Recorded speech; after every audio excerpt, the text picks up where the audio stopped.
이렇게 대화를 나누거나 교제를 하다 보면은 되게 마음이 편해요. 그냥 옆에 앉아만 있어도 마음이 넉넉함이 전해오는 그런 관계였는데, 오늘 와서 예배를 드려도 이렇게 와보니까 또 우리 집에 온 느낌이 듭니다. 우리 교회에 와서 되게 이렇게 성령의 임재도 같이 느껴지고, 또 특별히 오늘 찬양을 듣는데 오늘 제가 설교하려는 그 내용하고 그냥 그 말씀이 그냥 그대로 전달되는 것 같아서 설교를 안 해도 되겠다 싶은 생각이 들 만큼 그런 찬양의 은혜가 제 마음에 많이 임했습니다. 오순절 성령 강림 제가 참 많이 목회하면서도 강조했고, 성령의 그런 충만한 은혜를 구했던 그런 이제 한 사람 중에 사람인데요. 사실 오순절의 성령 강림에서 우리가 막 드러나는 거는 성령의 은사들, 방언들 막 이런 것이 있지만은 실제로 그 후에 진행되는 역사를 보면은 너희가 죽였던 그 예수를 하나님이 살리셨다. 하나님은 그를 우리의 주와 그리스도가 되게 하셨다. 이걸 깨달은 거거든요. 이걸. 십자가를 보고 부활을 경험했던 그 제자들이었지만은 성령의 오심으로 말미암아서 바로 그분이, 그들이 섬겼던 그 선생님이 십자가에 죽으시고 부활하신 그분이 우리의 주와 그리스도가 되셨다. 이걸 깨닫고는 미쳐버린 거예요. 그냥 완전히 삶이 뒤바뀌어져 버리고 생각하고 말하고 행동하는 것이 바뀌어지면서 사도행전의 역사들이 일어나게 된 것입니다. 오늘 우리에게도 그런 은혜, 이 시간에도 짧은 설교한 시간이지만은 이 시간 주의 성령께서 우리 가운데 충만하게 임재하고 계시고, 이 말씀의 진리가 정말 우리를 자유케 하고 풍성하게 하고 승리하게 하는 그런 은혜로 말씀의 은혜가 임하게 될 줄로 믿습니다. 초청을 받고 무슨 말씀을 전할까 하는데, 성경을 읽다 보니까 함께라는 말이 제일 많이 나오는 본문이 오늘 읽은 본문입니다. 에베소서 2장 1절에 10절. 함께하는 교회니까 이 본문과 하면 되겠다 생각하고 오늘 함께 좀 말씀을 나누고 싶습니다. 저는 신앙생활 할 때나 또 목회자가 되고 난 후에 항상 하나님 앞에 서기만 하면은 부족함을 고백하는 거예요. 정말 부족하다. 특별히 이제 목회자가 되고 난 뒤로 담임 목회를 하면서 내가 더 헌신을 해야 되지. 더 온전하게 헌신하고 봉사하고 잘 섬겨서 교회를 부흥시키고 하나님을 영화롭게 하고 싶다. 그런데 생각만큼 그게 잘 안 되는 거예요. 그럴 때마다 또 나를 바라보는 거예요. 나를 채찍질하는 거예요. 내 회개가 좀 부족해. 내가 하나님 앞에 헌신하는 헌신도가 약해서 그래. 더 성경도 많이 읽어야 되고, 또 기도도 부족해. 더 많이 해야 돼. 지금 하루 1시간 갖고는 안 돼. 2시간은 해야 돼요. 성경도 하루에 최소한 20장 이상은 읽어야지. 목사는 이 정도는 해야지. 그리고 전도도 해야지. 내가 신방도 열심히 해야지. 이제 그렇게 하나님의 은혜와 축복을 내가 더 받아서 정말 교회도 더 부흥되어지고 성도들도 복을 더 많이 받도록 하기 위해서는 내가 더 많이 노력하고 수고해야 된다고 생각을 했습니다. 그래서 죽을 뚱 살뚱 지금 돌아봐도 다시는 그 시절로 돌아오고 싶지 않을 만큼 열심히 했어요. 제가 이름에다 전도할 때 얼마나 전도 열심히 했냐면요, 부천역 광장이 우리 교회 청년들 차지였어요. 토요일마다 오리역 광장 우리 집사님들의 터전이었어요. 가서 외치고 복음 전하고, 모든 빨간 날, 공휴를 비롯해서 모든 빨간 날은 이건 주님의 피값으로 산 주님의 날이야. 빨간 쓰니까. 그래서 막 전도대 동원에 차 태워와서 전도하고 그렇게 열정적으로 했거든요. 저는 그렇게 하면 되는 줄 알았습니다. 그런데 여전히 교회가 막 발에 세워지는 모습이나 성도들의 신앙의 변화가 일어나거나 이게 잘 안 되는 거예요.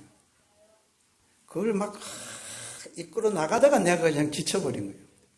지쳐버려서 이제 포기를 해야 되겠다. 내가 목회자 자질이 없는 사람의 목회자가 됐는가 보다. 그렇게 생각하고 목회를 이제 포기하려고 하다가 그래도 좀 아쉬워가지고 당에다 이야기를 해가지고 나에게 좀 안식년을 좀 주십시오. 그래가지고 2달 안식년을 얻어가지고 다 내놓고 손끝도 하나 까딱하기 싫을 만큼 이제 침체 속으로 들어가 버려가지고 그렇게 해서 그 안식년 동안 아무것도 안 하고 저 은성수도원이라는 곳에 들어갔는데 거기에는 너무너무 감사하게 말을 하면 안 되는 곳이에요. 옆 사람과 이야기를 밥 먹을 때도 이야기를 못해요. 침묵, 기도 오직 하나님과 일대예요. 여러분 목사가요 말 안 하고 살 수 있다는 이게 얼마나 행복하겠습니까?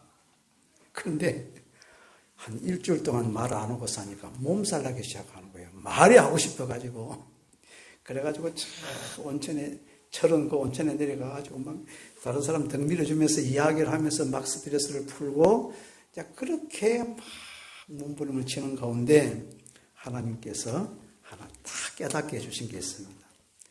은혜라는 것을 알게 해주신 거예요. 네 수고와 노력으로, 네 헌신과 노력으로 구원의 역사는 일어나지 않아. 하나님이 은혜로 이미 다 이루어 놓으셔서 구원을 이루어 놓으셔서 그 은혜를 내가 알고 그 은혜를 내가 누리기만 하면은 내가 원하는 기도 제목들은 응답받을 수가 있어. 이 은혜라는 사실을 하나 딱 깨닫게 해줍니다. 2달 동안 말도 못하고 앉아서 기도하다가 그것도 응답받지도 못하고 돌아오고 난 그 후에 딱 하나님이 제게 주신 선물이 바로 이 은혜라는 그런 사실이에요. 혹시 여러분 가운데서도 그럴 수가 있겠지요. 오늘 누구지요? 양범일 목사님? 집사님? 너무 기도가 은혜가 되는 거예요. 어디 계세요? 제가 한번 물어볼게요. 우리가 하나님의 기준이 이 정도 돼야 하나님 기준에 내가 이르른다고 생각한다면은 지금 자신이 생각할 때 하나님 보시기에 우리 양범석 집사님을 100점 만점에 몇 점짜리로 볼까요? 그래도 100점 만점이니까 점수가 안 넣어도 한 몇 점 좀 될 것 같아요. 많이 쳐서 60점. 그래도 후하게 잘 주시는 거예요. 그죠? 또 오늘 제가 우리 장로님한테 장로님 한 몇 점 좀 줄 수 있겠어요? 하나님이 너에게 이 점수로 주겠다면 몇 점 좀 주실 것 같으세요? 7, 80점. 그래도 괜찮은 거죠. 그래도 함께하는 교인이가 그 정도 점수 놓지요. 제일 처음에 우리 교회에서 했더니 50점 이상 주는 사람이 없어요. 하나님의 앞에 섰을 때 내가 그만큼 다 부족하다고 느끼는 거예요. 그렇게 부족하고 느끼는 것이 다 뭐 때문에 그럴까요? 내가 하나님 앞에 헌신하고 충성하고 봉사하고 그 은혜 가운데서 주님과 동행하는 삶을 사는 이런 삶을 바라보니까 내가 내 모습 꼬라지를 보니까 점수가 안 나오는 거예요. 그래서 자기 자신에 대한 어떤 자신감, 영적인 열등감이 가득 이렇게 사로잡혀 있습니다. 여러분, 내가 하나님과 신앙이라는 게 하나님과의 이 관계를 참 아름답게 맺어가면은 하나님 그래도 흘러나오는 모든 능력과 힘과 지혜를 통해서 열매 맺는 게 신앙생활이잖아요. 그런데 내가 하나님 앞에 서서 그렇게 영적인 열등감을 다 가지고 있는데 여러분, 하나님하고 친해지는 게 쉬울까요? 어려울까요? 어려워요. 부족함을 느끼는 것만큼 하나님 앞에 가까이 가야지 하다가 오히려 더 멀어져요. 그래도 신앙의 초보 처음 시작할 때는 은혜도 받고 기도 응답도 받고 좋아하다가 여러분 이렇게 신앙의 집사가 되고 권사가 되고 장로가 좀 되면은 세월이 지나가고 있다면은요 하나님과 가까워진 게 아니라 하나님 앞에서 멀리 떨어지는 거예요. 습관적인 신앙생활로 들어가 버리기 때문에 하나님과의 친밀한 관계라든지 하나님의 음성을 듣고 그 인도함을 받는다든지 이런 용어조차 낯설어져 버리는, 오히려 하나님과 가까워지는 게 아니라 더 멀어지는 그런 모습을 바라보는 것이죠.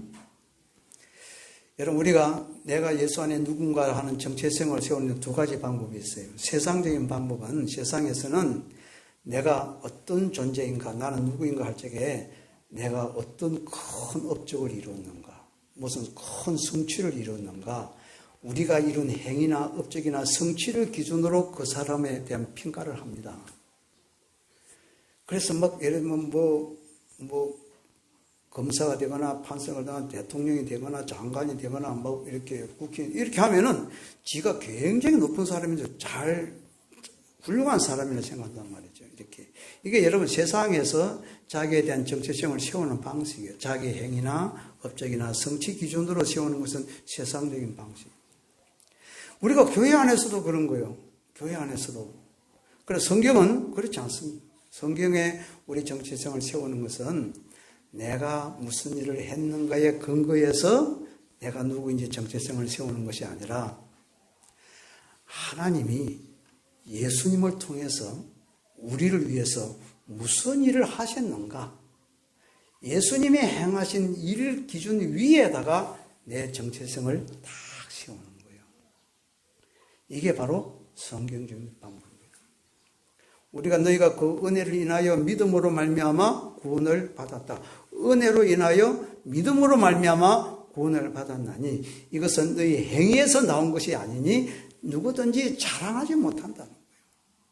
우리 행위에서 구원이 나오는 것이 아닙니다. 오직 은혜는 이것은 하나님의 선물이에요. 선물이니 그래서 이 은혜를 알면 알고 그 은혜 위에 하나님이 우리 위해서 행하신 일들을 우리는 은혜라고 그래요. 이 은혜 위에다가 자기 정체성을 딱 세우면 나는 이런 존재구나. 하나님이 나를 이렇게 만드셨구나. 이 사실을 알면은 흔들리지 않는 그런 정체성을 딱 가지게 되고 하나님 앞에 그냥 막 달려갈 수가 있습니다. 하나님과 친밀한 관계를 맺는 게 너무 쉽게 되는 거예요. 그리고 세월이 갈수록 하나님이 점점 가까워지고 좋아지고 그래서 나중에는 나는 예수님 한 분으로 살아갈 수가 있겠다. 그런 고백까지 이어지게 되는 것이거든요. 자, 여기에 이르기까지 진짜 하나님 우리를 위해서 무슨 일을 하셨는가? 목사님 제가 오늘 15분 더 하겠습니다. 이렇게 동의해 주시면 아멘. 앞에서 동의하라는데 아멘 안 할 수도 없고. 그런데 막 제 마음에 지금 막 불이 좀 붙어 올라오는 거예요. 좀 이야기해 드리고 싶은 말씀 때문에 그렇죠. 자, 오늘 여러분 이제 하나님이 진짜 그러면은 우리가 하나님의 은혜 위에 내가 누구인지 정체성을 딱 세워 나갈 때에 이걸 알 수 있는 방법이 뭐냐면 하나님의 계시의 말씀이거든요. 특별히 에베소서 2장에서 1절 10절에 보면 이게 너무너무 잘 나타나 있는 겁니다. 자, 먼저 여러분 2장 1절 같이 한번 읽어보겠습니다. 그런 허물과 죄로 죽었던 너희를 살리셨도다. 2절 그때 너희는 그 가운데서 행하여 이 세상 풍조를 따르고 공중의 권세 잡은 자를 따랐으니 곧 지금 불순종의 아들들 가운데 역사하는 영이라. 전에는 우리도 다 그 가운데서 우리 육체의 욕심을 따라 지내며 육체의 마음에 원하는 것을 하여 다른 이들과 같이 본질상 진노의 자녀였더니 이전에는 우리가 하나님 뭐지요? 진노 아래에 있던 자라는 거예요. 심판 아래에 있던 자라는 거예요. 예수 믿기 전에 우리의 정체성은 바로 그런 자입니다. 세상에서 뭐라고 자기들이 얼마나 큰 성취나 업적을 가지고 자기를 내가 내놓든지 간에 다 예수 밖에 있는 사람들은, 예수 믿기 전의 사람들은 하나님의 진노 아래 있는, 진노의 자녀, 하나님의 심판 아래에 있었다는 겁니다. 여러분 창세기 1장 31절에 보면은 하나님께서 다 지어놓고 보시기에 심히 좋았더라 그랬잖아요. 그런데 얼마 가지 않아서 창세기 6장에 오면은 하나님이 이 모든 피조물을 지은 것을 한탄하셨다 그런 거예요. 한탄하시고서는 뭐냐 하면은 한탄하시는 그래서 하나님의 진노가 심판이 그 위에 임한 것이지 않습니까? 이게 바로 노아 홍수 심판이거든요. 그럼 그 이후로 좀 달라졌느냐? 달라지지 않았습니다. 지금도 여전히 모든 인간은 하나님의 진노 아래에 있습니다. 하나님의 심판 아래에 있다는 겁니다. 허물과 죄로 죽어 있다는 거예요. 죄로 말미암아서 이 죽었다는 말은 세퍼레이트된 분리되는 거잖아요. 하나님과 분리되어 있습니다. 하나님과 분리되어 가지고 죽었다는 말은 영적인 사망을 이야기하잖아요. 하나님과 관계가 끊어져 있고, 그래서 자연히 의지할 수 있는 대상이 누구냐? 우상을 만드는 거예요. 공중의 권세 잡은 자, 사탄 마귀의 종로를 하면서 그렇게 살아가는 존재라는 거예요. 육체의 욕심을 따라 살아가는 사람들. 그래서 학서 보면 다투고 시기하고 막 이렇게 미워하고 죄 가운데서 행하면서 그렇게 살아가는 거예요. 원망하고 불평하고 염려 근심에 사로잡히고 두려워하고. 여러분, 그게 다 뭐냐면 하나님의 진노 아래에 있는 인간의 삶의 모습이거든요. 그렇게 살아가다가 결국은 육체적인 죽음을 맞이하게 되고 그 다음에 결국은 심판받아서 영원한 지옥의 형벌에 빠지는 것이 인간의 운명입니다. 운명. 이거 지금 이제 우리가 예수 믿기 전에 그래서 다 그들은 하나님의 진노 아래에 있었다는 거예요. 우리도 전에는 그 가운데 있었던 우리들이라는 것입니다. 로마서 1장 28절에 보면 또한 그들이 마음에 하나님 두기를 싫어하며 하나님께서 그들을 그 상실한 마음대로 내버려 두사. 심판도 얼마나 무서운 심판이냐면 그냥 하나님 보고 그래 네 마음대로 살아. 내버려 두시는 것, 이게 진노와 하나님의 심판이에요. 여러분 선생님들도요 요즘은 보면 들어보면은 아이들을 가르쳐다가 가르치 안 되면은 그럼 그건 네 마음대로 해 그냥. 그래서 몇몇 따라오는 애들하고 가르친다는 거예요. 부모들도 나중에는 애들이 왼수같이 굴면은 그래 네 마음대로 살아 그냥. 그 내버려 두는 것, 이게 뭐냐면 하나님의 진노고 이것이 하나님의 심판이라는 겁니다. 그렇게 모든 인간은 하나님의 진노의 자녀 아래, 심판 아래, 그래서 참 두려움과 염려 근심에 살아가다가 결국은 심판받고 지옥 가는 이런 진노의 자녀였다는 것입니다. 이런 우리를 하나님이 선택을 한 거예요. 딱 선택해가지고 사랑하기로 작정을 하신 거죠. 그것이 바로 2장 여러분 4절에 있는 말씀입니다. 다 같이 한번 봉독합니다. 긍휼이 풍성하신 하나님이 우리를 사랑하시는 그 큰 사랑을 인하여, 그 큰 사랑을 위하여. 그 큰 사랑이 뭐냐? 십자가에서 우리 죄를 담당해서 대신 죽어주신 그 사랑이에요. 예수님도 요한복음 15장에 보면 친구를 위하여 죽는 것이 제일 큰 사랑이라고 그러거든요. 저 사람이 죄를 지어서 받을 형벌을 내가 그 죄를 뒤집어 쓰고 대신 그 형벌을 받아서 죽어주는 그 사랑. 여러분, 그게 바로 그 크신 사랑이라는 거예요. 그 크신 사랑으로 우리를 이제 구원하셨다는 거예요. 재미난 말이 로마서 이제 5장 8절에 보면 우리가 아직 죄인 되어 있을 때에 구원받을 하나님의 사랑받을 아무런 가치가 없을 때에 진노 아래에 있을 그때에 죄인 아래, 그렇게 우리가 죄인 되었을 때에 그리스도께서 우리를 위하여 죽으심으로 하나님께서 우리에 대한 자기의 사랑을 확정하셨다. 여러분, 이게 진짜 사랑이라는 겁니다. 여러분, 하나님의 사랑을 헬라어로 뭐라고 그러죠? 아가페 사랑이에요. 아가페 사랑은요, 조건 없이 무조건적으로 사랑하는 거랍니다. 우리 행위를 보고 대가를 이렇게 은혜를 주시고, 우리 행위를 보고, 우리 충성들을 보고 하나님이 상을 주시고, 우리가 헌신하는 것을 보고 복을 내려주는 것은 여러분 조건이 있는 거예요. 근데 아가페라는 것은 우리의 행위나 성취나 업적이나 헌신이나 충성과 봉사 아무 관계없이 죄인 되어 있을 때에 하나님을 대적하고 반항하고 사단 마귀의 종노릇 하면서 우상을 숭배하는 그런 상태에 있을 때 하나님은 우리를 사랑하셨다는 거예요.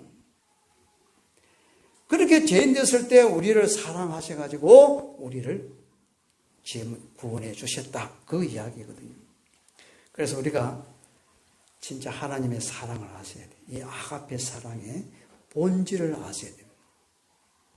이걸 알면은 하나님 나를 지금 사랑하니 안 하니 여러분 그런 이야기 안 해요. 뭐 조금 은혜 받고 뭐 일이 좀 잘 풀리면 하나님 나를 사랑하는 것 같다 그러고 그렇지 않으면 하나님 나를 버린 것 같다. 여러분 이건 아직까지 하나님의 사랑의 본질을 몰라서 그래요. 더 비참한 것은 뭐냐? 내가 요 모양 요것이 된 것은 내가 하나님 앞에 바로 살지를 못해가지고 하나님의 사랑을 못 받아서 그렇다. 이 하나님의 사랑을 이해하지 못해서 그런 거예요. 하나님은 선택해서 사랑으로 작정된 그 하나님의 자녀들에게는 그의 상황이나 그의 모든 조건과 아무 관계없이 그분은 사랑이시기 때문에 그냥 사랑을 베풀어 주시는 거예요. 그냥 사랑하는 거예요. 우리가 어떤 대가가 없이도 우리가 그분 앞에 드리는 게 아무것도 없어도 사랑하시죠. 이게 여러분 아가페 사랑이라는 거예요. 헌금 많이 하면 헌금에 복을 많이 주신다. 내가 헌신하고 봉사해서 어쨌든 하나님 앞에 잘 보여가지고 하나님의 사랑과 은혜와 축복을 받아내려고 하는 모든 시도들을, 인간적인 방법과 시도들은 그 율법적인 거예요. 은혜라는 건 뭐냐면은 우리가 그런 사랑과 은혜라 축복을 받을 자격이 아무것도 없어요. 그럼에도 불구하고 그분의 본질적인 사랑, 아가페 사랑으로 우리를 사랑하신다고. 이 큰 사랑을 우리에게 베풀어 주셨다는 겁니다. 그 큰 사랑을 인하여 여러분 5절 한번 볼까요? 다 같이요. 허물로 죽은 우리를 그리스도와 함께 살리셨고 너희는 은혜로 구원을 받은 것이니라. 할렐루야. 은혜로 주님이 행하신 일로 말미암아서 우리가 구원을 받았다 하는 것입니다. 그렇습니다. 이것을 우리는 십자가의 은혜라고 이야기하지 않습니까? 여러분 십자가의 은혜를 잘 아셔야 돼요. 그중에 제일 우리 앞에 탁 드러난 게 뭐냐면 모든 죄를 용서해 주시는 거예요. 죄를 용서해. 또 그다음 뭐냐? 모든 사탄의 권세에서 우리를 해방시켜 주신 거예요. 그러면 사단이 우리를 미혹해가지고 에덴 동산부터 미혹해서 죄를 짓게 하고 불순종하게 해서 하나님과 멀어지게 했던 그 사단의 권세로부터 나를 빼내가지고 하나님의 아들의 나라로 다 옮겨버렸거든요. 그러니까 죄 다 용서, 그분이 다 담당하신 용서해 주시고 사단의 권세 아래 사단의 나라에 있던 우리를 빼내가지고 구원해가지고 그리고 하나님의 나라의 백성으로 딱 세워주신 것. 이게 여러분 십자가를 통해서 주님이 우리를 위해서 행하신 은혜라는 것입니다. 여러분 이게 얼마나 큰 축복인지를 우리가 잘 모르는 경우가 있는데요. 내가 사단의 권세에서 딱 빠져나와서 해방되고 죄에서 완전히 사죄함을 받아서 자유함을 얻은 사람들은 죄의 형벌을 받을까요? 안 받을까요? 죄의 형벌도 그분이 대신 다 받으셨어요. 이걸 우리는 속량이라고, 속량. 죄값을, 내가 받을 죄값을 그분이 다 담당하시고 죄의 삭선 사망이기 때문에 십자가에서 딱 죽으시고 무덤에 장사까지 지내받고 지옥을 경험하고 이게 여러분 그래서 우리는 죄의 모든 형벌, 죄값으로부터 속량을 받은 사람이에요. 속량. 그러니까 죄로 인해서 일어나는 더 문제는 내게 더 다가올 필요가 없는 거예요. 여러분 가만히 보십시오. 에덴 동산에서 범죄하고 불순종에서 쫓겨난 이후에 인간에게 다가온 문제가 뭐였지요? 부부싸움 하는 거 부부싸움 하는 거 아니에요. 형제간에 막 미워해서 죽이고 살리고 하는 그런 일들이잖아요. 살인하고 범죄하고. 그 다음에 땅은 뭐냐? 땅도 그냥 이게 엉겅퀴가 나오면서 재정적으로 아주 핍절하고 가난하게 사는 그런 삶이 나타나잖아요. 염려하고 근심하고 다투고 분쟁하고 시기하고 막 이런 일들이 일어나고 두려워하고 그러다가 결국 뭐냐? 가장 큰 육체의 죽음에 대한 두려움 권세들이 어디에서 출발하느냐? 가만히 보면은 다 죄로 말미암은 죄의 형벌, 죄값으로 우리가 받은 거라고요. 그런데 예수님이 십자가의 은혜를 통해서 우리가 죄 용서 다 받고 사단의 권세에서 해방됐다면은 더 이상 우리가 죄의 형벌 아래 갇힐 필요가 없지 않습니까? 더 이상 죽음의 권세 아래 우리가 막 두려워할 이유도 없고 질병이나 가난이나 모든 인간관계의 깨짐에 대해서 두려워할 이유도 없는 겁니다. 이것은 더 이상 그런 죄의 형벌들이 내 삶 속에서 나타날 필요가 없는 거예요. 내게 삶 속에서 다가오는 모든 상황들은 알고 보면은 그 모든 것에서 나는 이미 벗어나서 자유한 자가 되었다는 거예요. 이게 여러분 제사함의 은혜와 사탄의 권세에서 해방된 하나님의 자녀들에게 주시는 하나님의 놀라운 은혜라는 거예요. 그러니까 여러분 제사함을 주면 뭐합니까? 사단의 권세에서 해방시키면 뭐합니까? 옛사람의 모습으로 그대로 살아가면은 반복적으로 똑같은 죄를 지고 똑같이 하거든요. 그러니까 하나님이 이번에는 십자가에서 함께 우리를 하여금 죽게 만든 거예요. 십자가의 놀라운 제2의 은혜는 뭐냐 하면은 내가 예수님과 함께 십자가에서 죽어버린 거예요. 그 옛사람으로서는 육신의 삶을 살면서 계속 사단에게 종노하고 죄에 종노할 수밖에 없기 때문에 하나님은 아예 그 옛사람을 죽여버리고 예수의 생명으로 새 사람으로 딱 거듭나게 하신 거예요. 나 이렇게 해도 아멘 안 나오는 사람들 이상한 사람들. 할렐루야. 옛사람을 십자가에 못 박아버렸다는 것. 더 이상 내가 육신의 법에 살아가지 않는 존재로 새로운 피조물로 딱 만들어주신 거예요. 이게 뭐냐면 십자가의 은혜예요. 여러분들은 그런 은혜로 지금 멋있게 만들어 놓으신 것입니다. 할렐루야. 할렐루야. 그래서 우리는 항상 기억해야 됩니다. 나는 로마서 6장 11절에 했잖아요. 죄에 대해서는 죽은 자요. 이제 하나님에 대해서는 산 자로 여길지어다. 여러분, 죄와 사탄 권세 앞에서 내가 두려울 이유가 없는 거예요. 죄와 사탄의 권세는 나하고 이제 상관이 없는 것입니다. 나는 오직 성령의 인도를 받으면서 하나님의 자녀의 권세를 가지고 하나님 나라의 백성의 권세와 능력으로 살아가는 전혀 새로운 피조물로 지음받은 하나님의 자녀다. 할렐루야. 이게 여러분 십자가 은혜를 통하여서 나를 바라보는 나의 정체성을 세울 때 일어나는 일들이에요. 저는 이 은혜가 제게 다 임했을 때 진짜 사단 마귀하고 이 싸움을 하는데 겁이 안 나는 거예요. 저도 귀신 쫓아나는 것만 해봤거든요. 겁 하나도 안 나요. 이는 나하고 아무 상관이 없는 거예요. 내가 제 범죄를 또 저지를 때가 있지 않습니까? 죄를 지을 때가 있어도 내가 이게 연약해서 실수해서 진 거기 때문에 빨리 회개하는 거예요. 빨리 회개해. 주의 보혈로 씻어버려. 그럼 그하고 나하고는 상관이 없는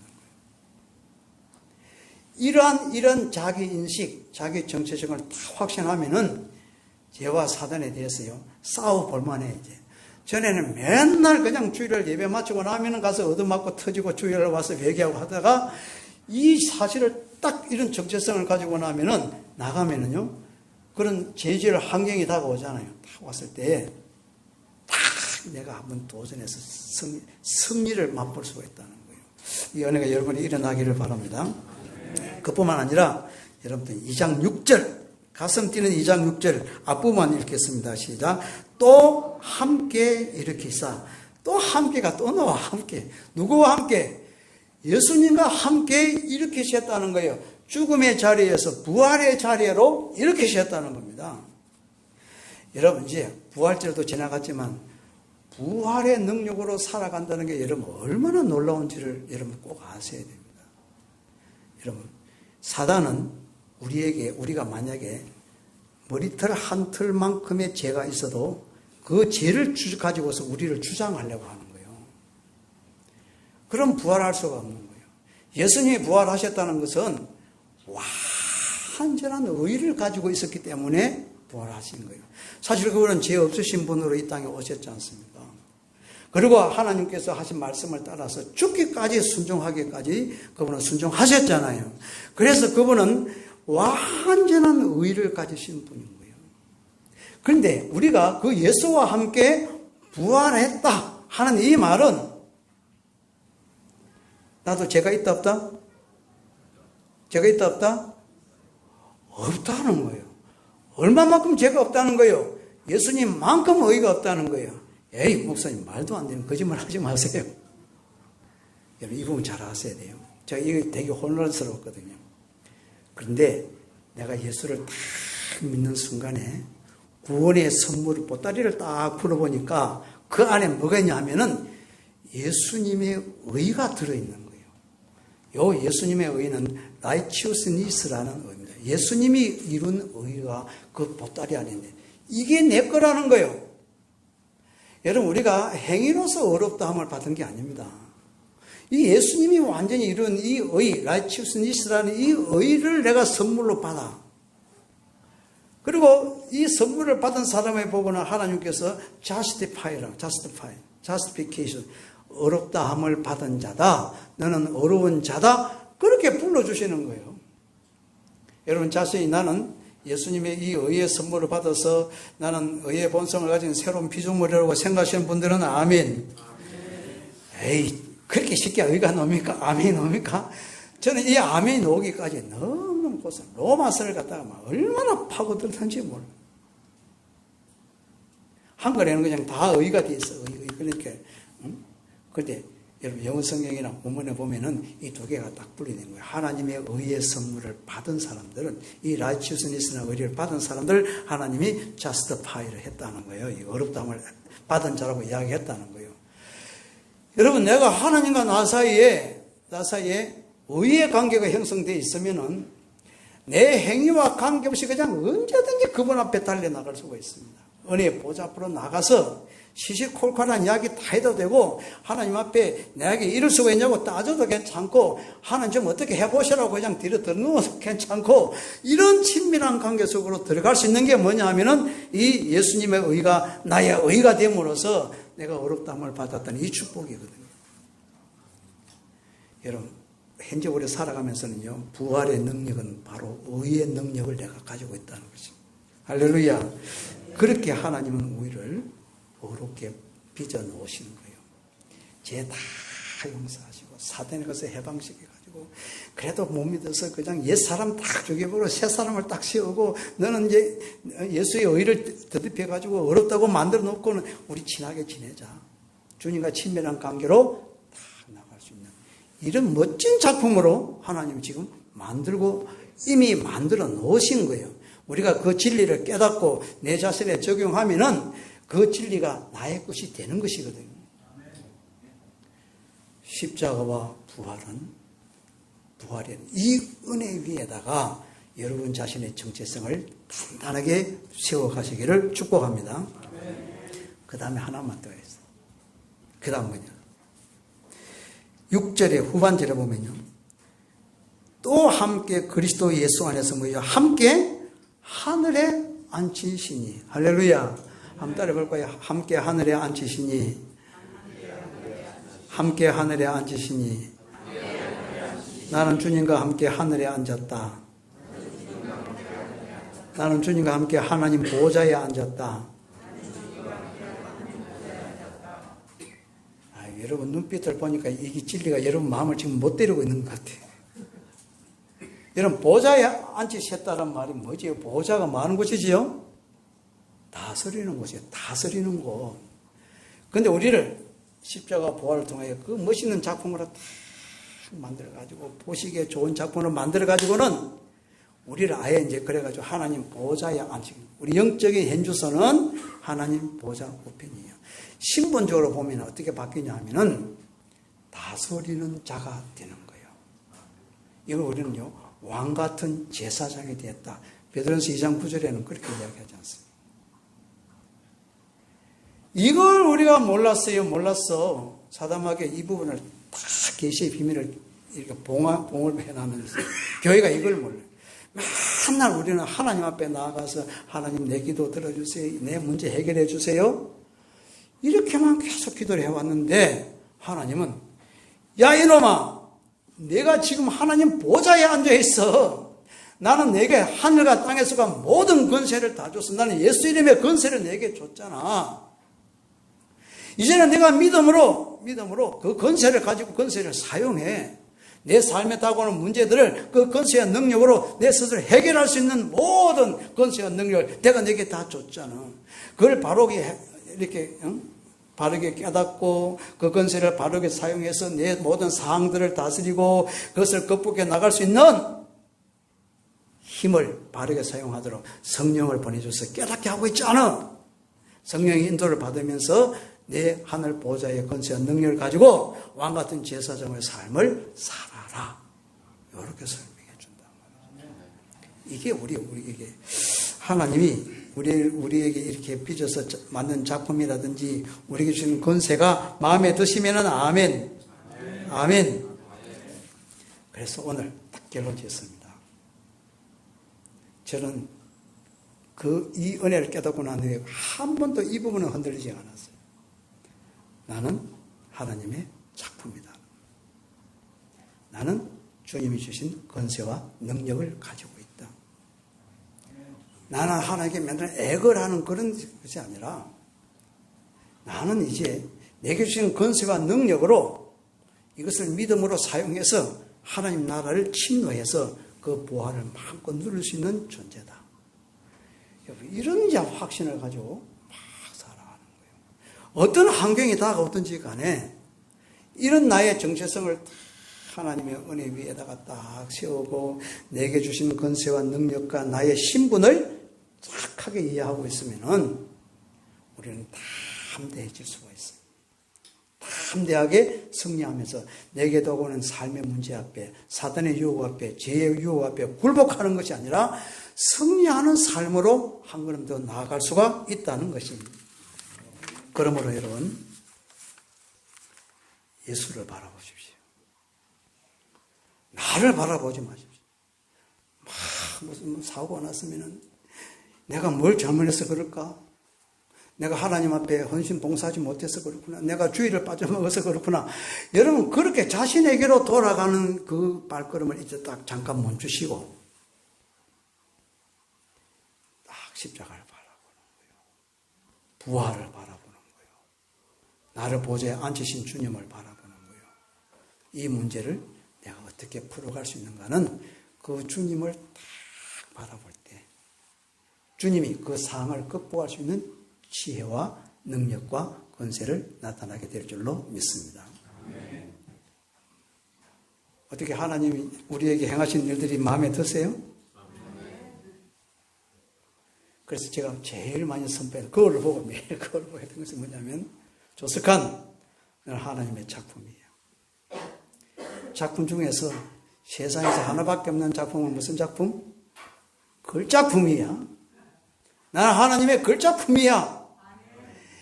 이걸 내가 그걸로 보고 얼마나 이게 그냥 내 마음에 확신으로 다가오기까지 외친 거예요. 우리 교회 쭉 가면 옛날 가름리교회 안에 들판이 있는데 들판에는 기찻길이 놓여 있지 않습니까? 제가 아침으로 이제 그 가서 막 잘 달려 기찻길을. 그건 뭐 군수품만 이렇게 보급하는 기찻길이기 때문에 열차가 잘 안 다니거든요. 막 달리다. 나는 글작품이야. 근데 여러분, 이 진리가 내 머릿속에서 내 마음에 내려오기까지 되게 오랜 시간이 걸렸거든요.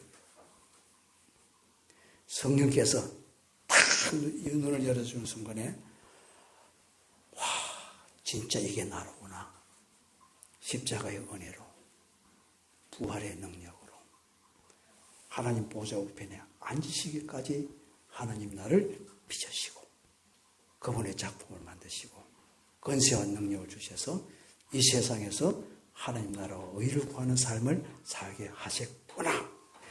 이게 막 비춰오는데 얼마나 감동이 되겠습니까?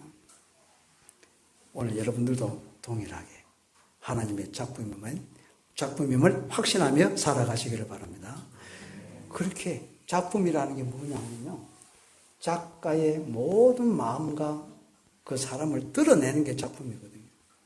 우리가 하나님의 글작품이 되었다면은 나를 통해서 하나님은 하나님의 그 성품, 사랑의 성품이라든지 그분의 권세, 그 능력을 나를 통하여 세상 사람들에게 보여주기를 원하는 것입니다.